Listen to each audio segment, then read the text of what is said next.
Hello इन shalom everyone, एक बार फिर से आपका बहुत बहुत स्वागत है। और आज के इस वीडियो में मैं आपके साथ शेयर करने जा रही हूँ कि हर इंसान के पास चॉइसेस होती हैं और कैसे आप उन चॉइसेस का सही इस्तेमाल करते हैं वो आप पर निर्भर करता है, क्योंकि जो भी आप चीज़ को चूज करेंगे उसी के साथ आपको रिजल्ट मिलेगा। आमीन। देखिए, चले मैं आपको एक छोटा सा वाकया बताती हूँ। ज़ाम्बिया में आज से बहुत साल पहले एक बहुत ही ज़्यादा बड़ा इकोनॉमिक क्राइसिस आया। पूरी की पूरी कंट्री जो थी वो एक क्राइसिस में से होकर गुजर रही थी और वहाँ पर इतनी हलचल मच चुकी थी कि लोग शायद अपने आप को सस्टेन भी नहीं कर पा रहे थे। वहां पर दो ऐसे मिनिस्टर्स थे, जो नेता लोग थे, उन्होंने अपनी अपनी राय मशवरे दिए। एक ने कहा कि हमें अच्छे इकोनॉमिक रिफॉर्म्स की ज़रूरत है, हमें ऐसे लोगों को इंड्यूस करने की सिस्टम में ज़रूरत है जो हमें सही राय मशवरा दे और सही तरीके से ये सारी की सारी इकोनॉमी को एक बार फिर से उठाने की कोशिश करें। और दूसरी तरफ एक ऐसा गॉड फेयरिंग मिनिस्टर था जिसने ये बात कही कि हमें हमारी कंट्री ज़ाम्बिया को परमेश्वर की ज़रूरत है और हमें ये चाहिए कि एज अ नेशन हम परमेश्वर के सामने अपने घुटने टेक दें और फिर प्रभु हमारे लिए कोई रास्ता निकाले। देखिए, एक सिचुएशन, एक ही क्राइसिस, एक ही बात कि जिसको ठीक करने की जरूरत थी, लेकिन दो अलग अलग चॉइसेस। एक तरफ इंसान की शक्ति, इंसान की सामर्थ, इंसान की एफर्ट्स की बात की जा रही थी और दूसरी तरफ परमेश्वर के सामने घुटने टेकने की बात की जा रही थी, सो दैट सोल्यूशन जो है वो इस क्राइसिस में से बाहर निकलने का प्रभु की ओर से आए। आज मैं आपसे पूछना चाहूंगी, जब आप किसी सिचुएशन में फंसते हैं, जब आप किसी परिस्थिति का सामना कर रहे होते हैं, तो आपकी चॉइस क्या होती है? चले मैं आपको एक ऐसी महिला के साथ, आई एम श्योर आप इस बंदी को जानते हैं, इसका जिक्र बाइबल में किया गया है और इसको आप chapter number 5 of book of Mark, gospel according to saint Mark chapter number 5 में पढ़ सकते हैं। यहाँ पर आप आयत जो है 21 से देख सकते हैं। यहाँ पर याईर जो है नाम का बंदा अपनी बेटी के लिए परमेश्वर यीशु मसीह के पास आता है और कहता है कि प्रभु, मेरी बच्ची मरने पर है और मैं चाहता हूँ कि आप मेरे घर जाएं और चले और मेरे बच्ची के ऊपर प्रेयर करें ताकि वो बच जाए। क्योंकि उसने सब कुछ ट्राई कर लिया था, उसने सब डॉक्टर्स पर जो भी उसके पास ऑप्शंस अवेलेबल थी उसने ट्राई कर लिया था। और अब जब उसे पता था, अब जबकि वो कन्विंस्ड था कि प्रभु यीशु मसीह ही उस बच्ची को ठीक कर सकते हैं, तो वो प्रभु के कदमों में गिर जाता है, प्रभु के सामने जो है वो झुक जाता है और परमेश्वर को रिक्वेस्ट करता है कि परमेश्वर उसके घर चले। और प्रभु चलने शुरू करते हैं। जब एक बड़ी भीड़ प्रभु यीशु मसीह के साथ चल रही होती है तो वहां पर मेंशन किया गया एक ऐसी औरत आती है जिससे 12 साल का रोग था, जो कि लहू बहने की बीमारी थी। आई एम श्योर आपने इस कहानी को बहुत बार पढ़ा होगा, बहुत बार सुना होगा, बहुत प्रचार इसके ऊपर आपने सुने होंगे, पर जो बातें आप नहीं जानते आज वो मैं आपके साथ शेयर करूंगी। देखिए, यहाँ पर जो लिखा हुआ है, एक स्त्री थी जिसे 12 साल से लहू बहने का रोग था। अब यहाँ पर इस औरत का नाम नहीं लिखा गया, उसके आइडेंटिटी के बारे में कुछ भी मेंशन नहीं किया गया। उसकी आइडेंटिटी क्या थी कि वो रोगी थी। हो सकता है कई बार आपकी सिचुएशन, आपकी परेशानी, आपके सामने का बड़ा पहाड़ इतना बड़ा हो जाए कि आपकी आइडेंटिटी उसी के साथ जुड़ी हुई हो। अगर आप किसी पेशेंट को देखें तो हो सकता है डॉक्टर्स ऐसे बात करें, वो जो पेशेंट जिसकी ये प्रॉब्लम है, वो जो पेशेंट जो इतने दिनों से बिस्तर पर पड़ा है, वो जो पेशेंट जिसके घर के लोग ऐसे बोल रहे हैं। तो हो सकता है कि नाम ना पता हो पेशेंट का, लेकिन उसकी हालात, उसकी सिचुएशन जो है वो इतनी बड़ी और इतनी ग्रेव है कि उसी के नाम से, उसी प्रॉब्लम के नाम से उस बंदे को जाना जाता है।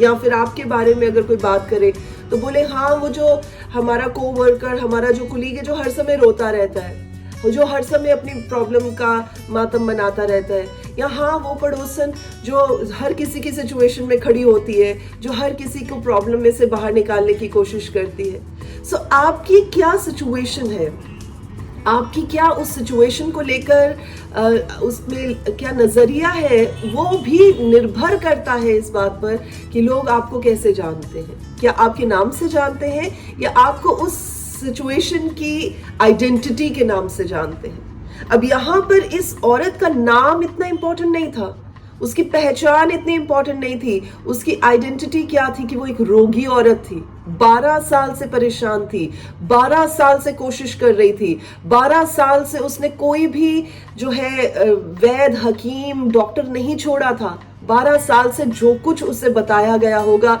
उसने सब कुछ करने की कोशिश की होगी, लेकिन वचन बता रहा है कि उसे किसी भी जगह से रिस्पाइट नहीं मिला, किसी भी जगह से उसे आराम नहीं मिला।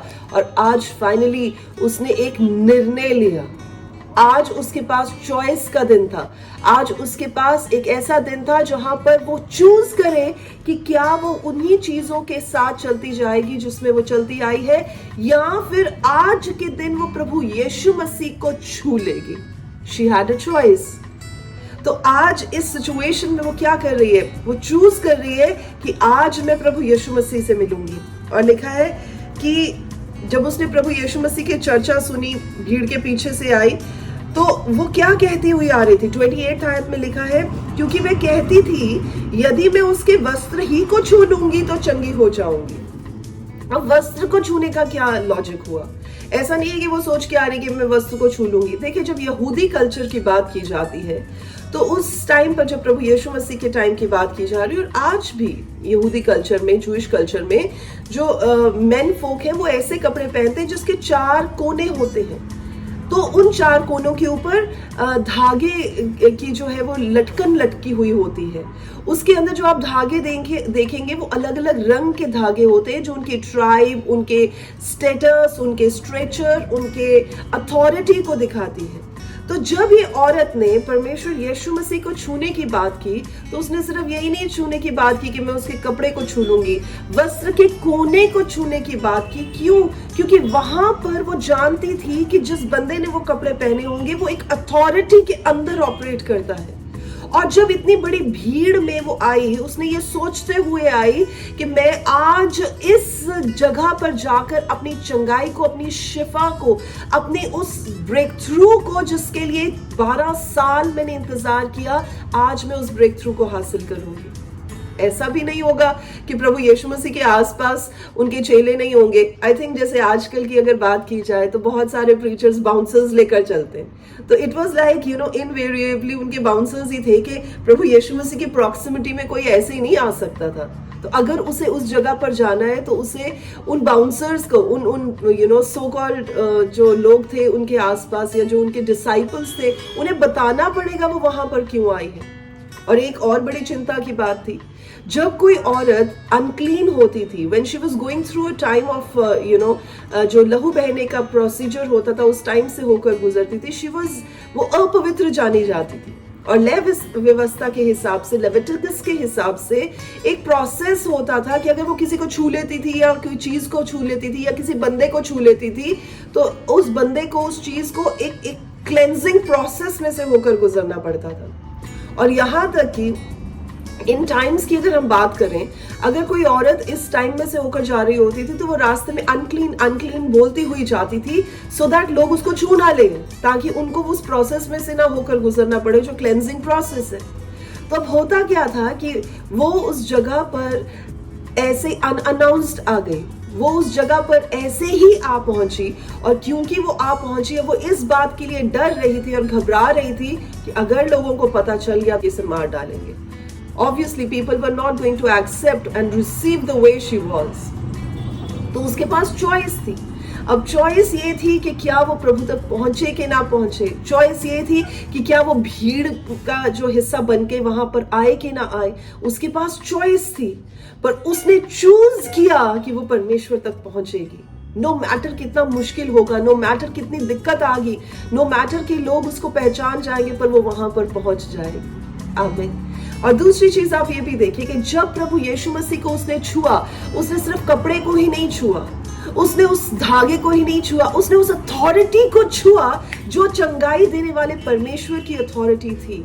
और क्योंकि वो परमेश्वर के इख्तियार में था, तो चाहे कितने भी सालों का रोग था, वो प्रभु यीशु मसीह के कपड़े को छूने से दूर हो गया। आमीन। और सिर्फ प्रभु यीशु मसीह के कपड़े को छूने से उसकी हीलिंग ही नहीं हुई, सिर्फ बॉडी में ही उसने नहीं रिसीव किया कि उसकी चंगाई हुई, बट उसको इमोशनल हीलिंग भी मिली, उसको फिजिकल हीलिंग भी मिली, उसको मेंटल हीलिंग भी मिली। क्यों? क्योंकि इतने सालों में कितने सारे लोग थे जिन्होंने उसे छोड़ दिया था। People had rejected her. उसके अपने घर के लोगों ने उसे रिजेक्ट कर दिया होगा, उसके अपने माँ बाप ने उसे छोड़ दिया, उसके भाई बहनों ने उसे छोड़ दिया होगा, और ये जो सेपरेशन का दुख वो अपनी जिंदगी में लेकर चल रही थी, वो उसके लिए संभालना बड़ा मुश्किल था। She must have gone through that time period जहां पर उसका अपना कहने के लिए कोई भी नहीं था। और आज जब प्रभु यीशु मसीह के सामने वो आकर खड़ी हो गई, उसने सिर्फ फिजिकल हीलिंग को ही नहीं पाया, उसको प्रभु यीशु मसीह ने कहा, बेटी तेरे विश्वास ने तुझे चंगा कर दिया है। That means in that one moment her entire life got changed. उसकी वो जो गुमनामी के अंधेरों में खोई हुई थी, जो लोगों ने उसे रिजेक्ट कर दिया था, जो रिश्ते उसके साथ बंधे हुए टूट चुके थे, आज वो सब कुछ रिस्टोर होने का टाइम था। आज प्रभु यीशु मसीह ने उसकी फिजिकल हीलिंग के साथ उसे बेटी कहकर बुलाया। जो नाते उसके बिखरे हुए थे, आज वो सब सिमट कर आ गए। जब राजाओं के राजा परमेश्वर ने ही ऐसा कह दिया बेटी, तो आपको क्या लगता है, did she need any more identity? Did she need any more acceptance? आज परमेश्वर ने उसे कह दिया था, बेटी तेरे विश्वास ने तुझे चंगा किया है। That means जब परमेश्वर ने उसे रिसीव कर लिया, जब प्रभु ने उसे एक्सेप्ट कर लिया, तो उसे और कोई भी एक्सेप्टेंस की, उसे और कोई भी आइडेंटिटी की जरूरत नहीं थी, क्योंकि अब वो जान गई थी कि वो परमेश्वर की बेटी है। आज मेरे अजीजों, मैं आपसे भी यही बात कहना चाहूंगी, You too have a choice. आपके पास भी चॉइस है, निर्णय है कि क्या आप एक मुश्किल रास्ता अपनाते हैं। और मुश्किल रास्ता क्या था? जैसे इस औरत ने अपनाया, भीड़ को चीरना, भीड़ को धकेलते हुए वो प्रभु के पास पहुंची, एक पूरे माइंडसेट के साथ वो वहां पर पहुंची, पूरे विश्वास के साथ वहां पर पहुंची, और सारे ऑड कंडीशंस को नाकारती हुई उस जगह पर पहुंची। ये सोचती हुई नहीं पहुंची, what if I am not able to do that, क्या होगा अगर मैं ना कर पाऊं। वो ये सोचती हुई पहुंची कि मैं कर दिखाऊंगी नो मैटर व्हाट। जब आप भी मुश्किल निर्णय लेते हैं, जब आप भी उस डिफिकल्ट चॉइस में खड़े हो जाते हैं, और जब आप भी अपने फेथ को ऑपरेट करते हैं, तब आपकी जिंदगी में ब्रेक थ्रू आता है, तब आपकी जिंदगी में टर्न अराउंड आता है, तब चीजें बदल जाती हैं, तब एक्सेप्टेंस आती है, तब रिजेक्शन रिजेक्ट हो जाती है, तब आपकी बीमारी आपको छोड़कर जाती है, तब आपकी जिंदगी में परमेश्वर की ओर से कुछ नया होता है। But again the choice is yours.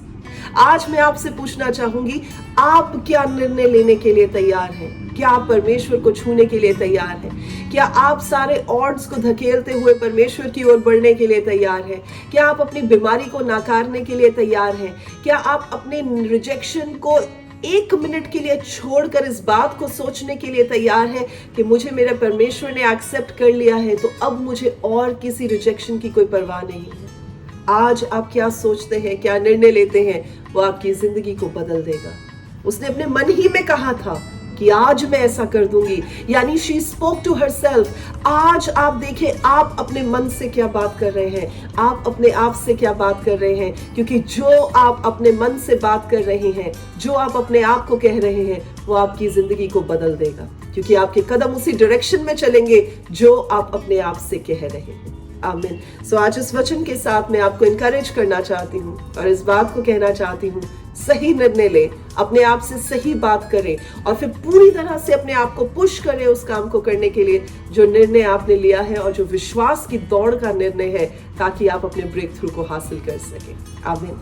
आइए मैं आपकी प्रार्थना करती हूँ। जिंदा जलाली परमेश्वर, आप इस समय अपने बेटों और बेटियों से बात कर रहे हैं। धन्यवाद देते हैं पिता कि आज के इस वचन को उन्होंने सुना है और वो तैयार हो रहे हैं। प्रभु आप अपनी सामर्थ के साथ उन्हें भरे, प्रभु आप अपने प्रभु जी स्ट्रेंथ के साथ उन्हें ब्रेज करें मेरे खुदावन, ताकि प्रभु वो देखने पाए कि उनकी टर्न अराउंड, उनकी breakthrough is just around the corner. और जब वो इस विश्वास के साथ बढ़ेंगे, अपनी चॉइस सही लेते हुए बढ़ेंगे, तो प्रभु वो आपसे एक बड़े छुटकारे को, एक बड़े रिजल्ट को देखने पाएंगे। धन्यवाद के साथ प्रभु यीशु के नाम से इस प्रार्थना को मांगते हैं। आमीन, आमीन। God bless you all. और मैं विश्वास करती हूँ कि आज के इस वचन के साथ आपको हिम्मत मिली है, आपको दलेरी मिली है, आप जरूर कमेंट सेक्शन में हमें बताइएगा, और अगर आपने इस चैनल को सब्सक्राइब नहीं किया है तो जरूर करिएगा, ताकि आने वाले दिनों में और वीडियोस के साथ परमेश्वर आपको और सशक्त करे और मजबूत करे। प्रभु यीशु के जिंदा नाम में आमीन।